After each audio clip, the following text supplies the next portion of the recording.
नमस्कार, मैं हूं कनुप्रिया सत्तन और आप देख रहे हैं खबर 100 न्यूज। आइए नजर डालते हैं आज की कुछ खास खबरों पर, लेकिन उससे पहले एक नजर आज की हेडलाइंस की ओर। सेना की हर सांस बचाने की कवायद जारी है। ऑक्सीजन टैंकर रोज किए जा रहे हैं एयरलिफ्ट। चिकित्सा शिक्षा मंत्री का बड़ा ऐलान, हर संभाग में लगाई जाएगी ऑक्सीजन यूनिट।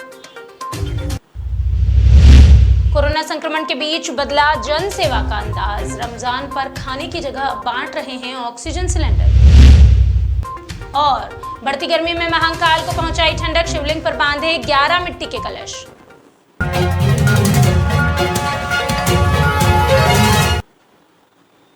इंदौर में भले ही कोरोना के बढ़ते आंकड़ों के बीच रेमडेसिविर और ऑक्सीजन के लिए मरीजों के परिजन परेशान हो रहे हैं। ऐसे में मोहम्मद रेहान शेख और उनकी टीम ने लोगों को सिलेंडर उपलब्ध कराए हैं। आपको बता दें कि रेहान शेख की जो टीम है वो जूना रिसाला के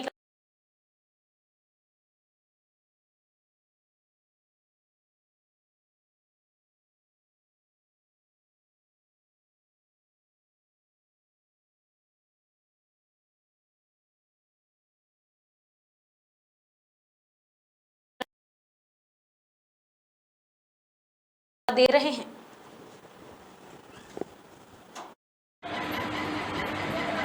हाँ सर, बताइए। जो रमज़ान को देखते हुए, कोरोना महामारी को देखते हुए, अब की बार जो तुमने गैस सिलेंडर की लोगों को राहत पहुंचाने की जो ये आपकी कोशिश चल रही है, उसको लेके क्या चल रहा है?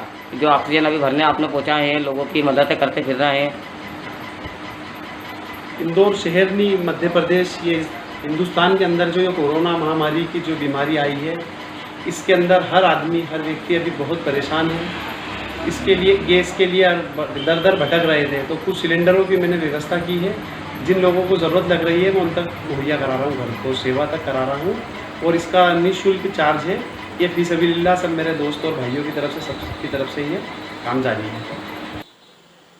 विश्व प्रसिद्ध महाकालेश्वर मंदिर में भगवान महाकाल को गर्मी ना लगे, इसके लिए आज से मंदिर के पंडित और पुजारियों ने मिलकर ठंडे पानी की गलंतिका शिवलिंग के ऊपर बांधी है, जिनमें से लगातार पानी शिवलिंग पर आता रहे ताकि भगवान महाकाल को गर्मी से बचाया जा सके। देश के कई हिस्सों में अभी से पारा चढ़ने लगा है।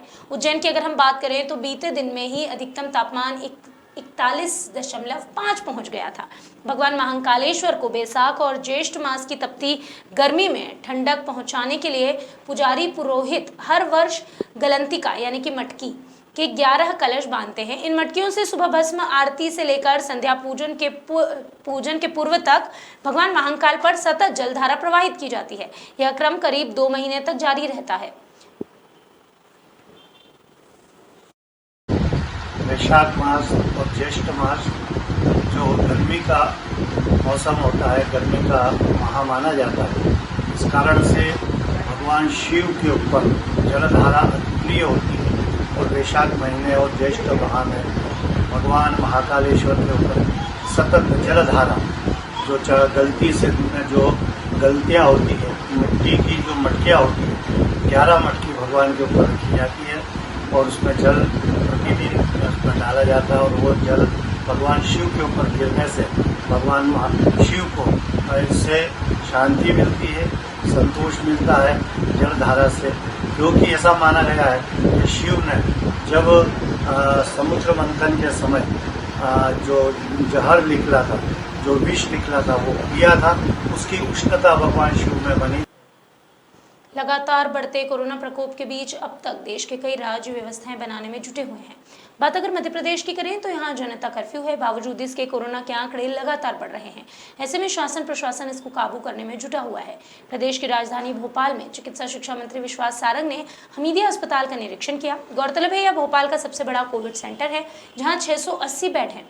इस दौरान सारंग ने बताया कि हमीदिया में कोविड के 320 आईसीयू बेड हैं, जो सभी भरे हुए हैं। उन्होंने कहा कि वीडियो कॉल के माध्यम से रोजाना मरीजों की बात उनके परिजनों से कराई भी जा रही है। साथ ही सारंग ने खुद डी ब्लॉक में भर्ती मरीज प्रदीप से वीसी के माध्यम से यानी वीडियो कॉन्फ्रेंसिंग के माध्यम से बात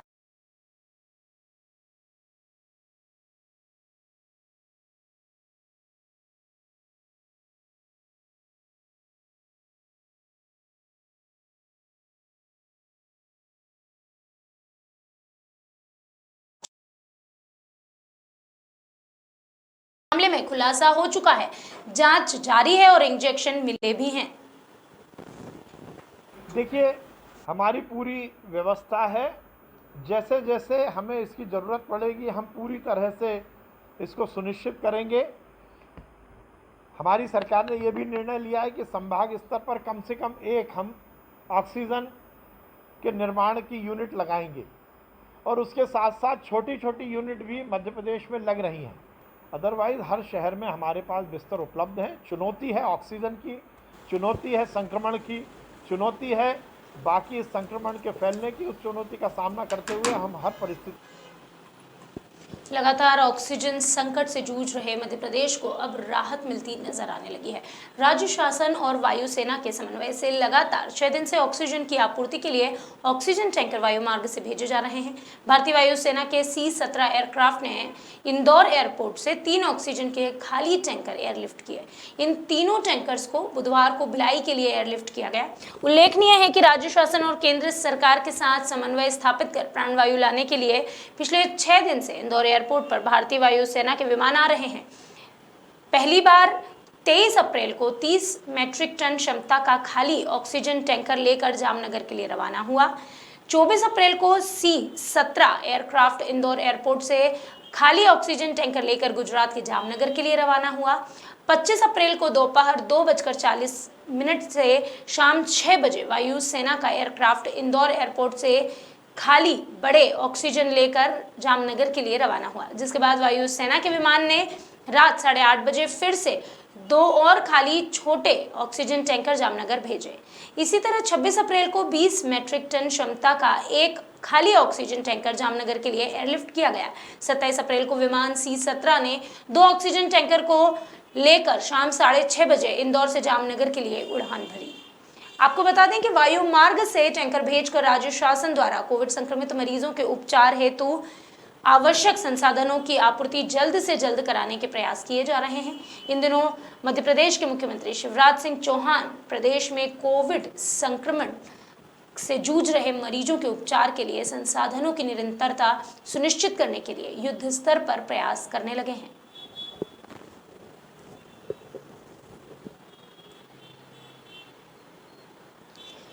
बुधवार को उज्जैन के कांग्रेस कार्यालय में प्रदेश कांग्रेस प्रवक्ता नूरी खान ने अपनी जमानत के बाद एक प्रेस वार्ता की। यहां कांग्रेस की प्रदेश प्रवक्ता नूरी खान ने सरकार और प्रशासन को कटघरे में खड़ा किया और आरोप लगाया कि उनके ऊपर गलत ढंग से प्रकरण दर्ज किया गया। नूरी खान ने कहा कि उनके द्वारा सोशल मीडिया पर बड़ा खुलासा करने की बात कही जाने के बाद पुलिस ने बदसलूकी करके घर से उन्हें गिरफ्तार किया। जिस तरीके से भाजपा ने मुझ पर आरोप लगाया है कि मैंने ऑक्सीजन जाकर बाधित किया, वहाँ पर सीसीटीवी कैमरे मौजूद थे।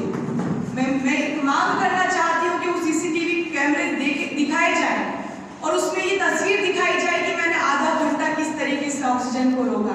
मैं ऑक्सीजन रोकने नहीं, मैं ऑक्सीजन मांगने गई थी और मेरे लाइव वीडियो के माध्यम से मैं ये साबित कर दूंगी कि जब बाहर जा रही गाड़ी बाहर आई तो 1 सेकंड के लिए उस गाड़ी पर मैंने उसकी नंबर प्लेट पर हाथ रखते हुए दिखाया कि ये देखिए उज्जैन शहर में ऑक्सीजन नहीं है, लोग तड़प के मर रहे हैं और ये ऑक्सीजन बाहर भेजी जा रही है।